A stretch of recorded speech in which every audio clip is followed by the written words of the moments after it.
नमस्कार सन्यास कुमार बेहरा राज्य सामाजिक सुरक्षा भिन्नक्षम सशक्तिकरण विभाग उपशासन सचिव आज पवित्र गुरु दिवस अवसर में स्वाभिमान परिवार तरफ जो मार्गदर्शक सम्मान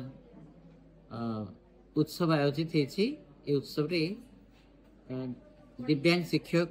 एवं अध्यापक अध्यापिका मानक सफलतार स्वीकृति स्वरूप सम्मानित कर एक सुदूर प्रसारी लक्ष्य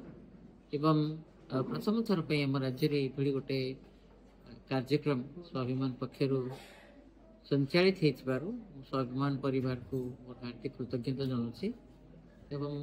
आशा करुच्ची कृतित्व संपन्न दिव्यांग शिक्षक मानक सम्मानित कले